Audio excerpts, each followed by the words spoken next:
While most of the time we may think about Warhammer 40k, and when we do think about Warhammer 40k and the distant wars that happen on far off planets, it's worth remembering that on occasion, these wars can be fought on planets that are dedicated to worship, whether to the Emperor himself or to the forces of chaos. Either way, we may want to represent our forces on one of these planets or in one of these areas. So I thought what I'd do today is take a little bit of time to go over how to make one of these tiled-esque bases that we can easily make to represent something like a chapel or the halls of holy terror.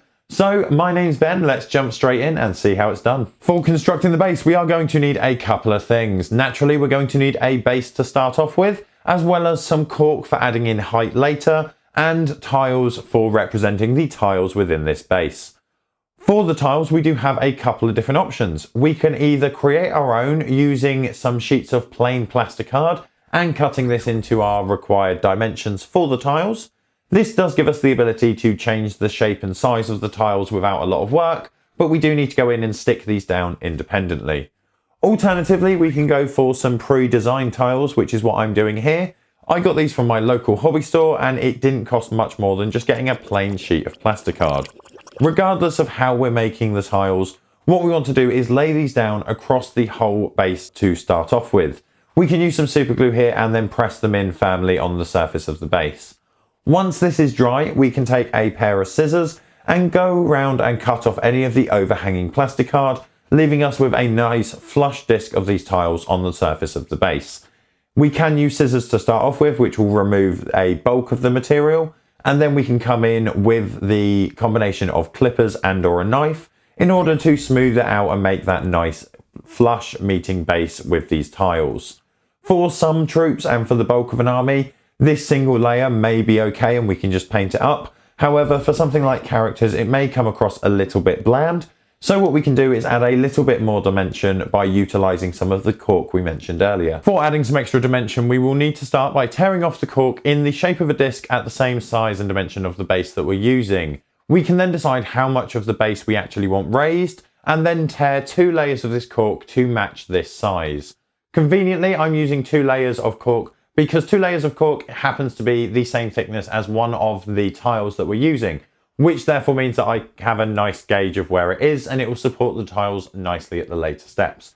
So we just want to cut that to the right size and glue that down with a little bit of super glue.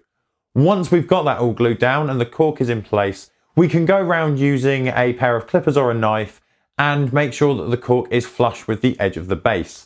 This will help us with the next steps where we want to tile the front steps. And here what we're going to do is take a long strip of the plasticard tiles and then use some super glue on the front to start with, stick that in place and then start to wrap the plasticard around the cork, gluing it as we go, which should leave us with a nice tiled disc base. It can be worth taking a little bit of time to make sure that we align the tiles across each level and section of this base so that all of the joints are following the same pattern and joining positions. We can then apply the last sheet of tiles, which will be across the upper raised sections that we've just created. And like we did previously for the base, using a combination of scissors and clippers, we can cut this flush with the other tiles we've put in place. This will give us the overall shape that we want for the base. However, there may be some odd gaps that we've managed to make by not being able to cut it quite flush enough. And we can solve this with a little bit application of either a modeling putty or something like liquid green stuff.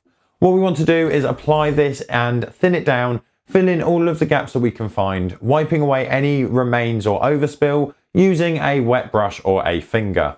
This will then seal in all of those gaps, making it look like one cohesive piece, and we shouldn't affect the pattern that we've been building on the base so far. When all of that is dry, the tile base is done, and we can look to add any last additions which we would think may be appropriate. Here, we're going to be adding a collection of skulls on the steps, which is so that we know this is a base from the world of 40k, because there are skulls present. But naturally, we could swap this out for something like candles if we were doing a Sisters of Battle army or something similar. I'm going to be taking these skulls and painting them separately and not on the base, which has the advantage of not getting in the way of the tiles as I'm painting the tiles, as well as it means that I can add them on and move the positions if I want to later on down the line, depending on the model that's going on the base. So if you want to see how the skulls are painted, let me know down in the comments below and I can do a quick video on different ways of doing skulls. Alternatively, stick around, let's jump straight into how we paint the tiles. And we're going to be starting off with a heavy zenithal undercoat using a combination of a black spray and a white spray so that we get a nice base coat to work from, which is not too dark so that we can get some nice colour through on the next steps. Today we're going to be looking at doing a blue marble, but naturally you can swap out the colours and change the theme to essentially anything. In this case, a desaturated blue and a dark jade tone.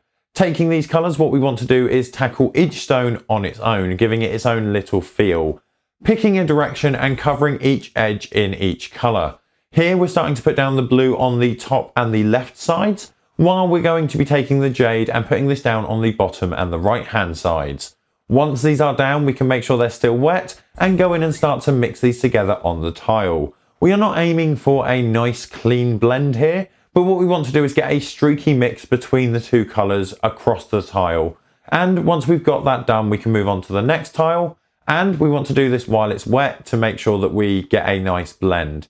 If we want to add a little bit more of one colour or the other, we can go in and do that while it's wet as well, and then just feather this in as needed. Once we've worked around the base and done this for every single tile, we should have a base where the tiles themselves look cohesive because they're using the same colours, but each one should have its own slight different pattern and variance that we can work on and build on later.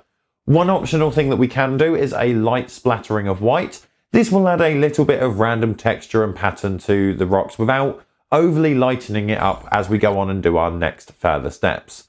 Once the splatter has dried, we can come in and use the same colour but start to create lines that we're often used to seeing within stones like marble.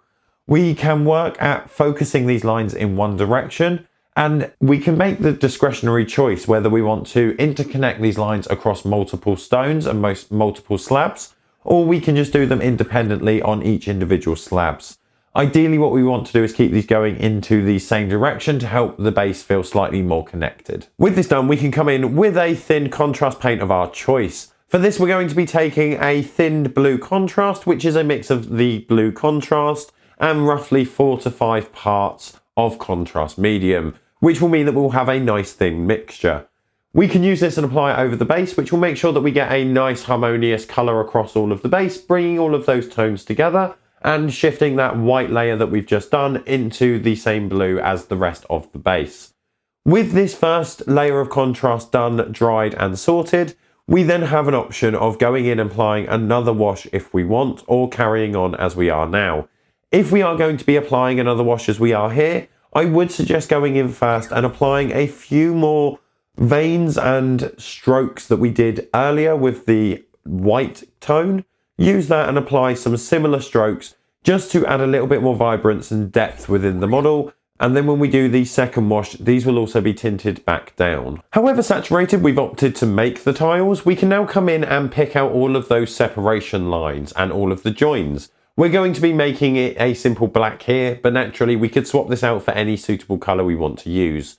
We're just going to be thinning down a little bit of Black Legion contrast and running this down all of the gaps and lines that are between each tile to give us some nice clean separation on the base. We can finish this off with an optional gloss varnish. This will help to give us a very quick and simple polished look on the stone without any true work at all. It's then just a case of mounting any of the base's accessories that we've opted to make, such as the skulls here, paint the base in black, and we can stick a model on it and it's ready for a game. Hopefully this base is something that is relatively achievable and quite scalable across an entire army. We can add different variances into this by using different lines, splatter effects and things like that as we're painting it, as well as naturally getting it in completely different colours through the use of different washes and original painting techniques. By doing this, we can make sure that the bases complement our army as opposed to contrast them too much and stand out and detract from the models themselves. If you're not particularly interested in this marble base, but you do want to look into other basing styles for your army, why not check out this playlist here where I go over a few different options on how we can do just that. Otherwise, do remember to subscribe so that we can see you next time.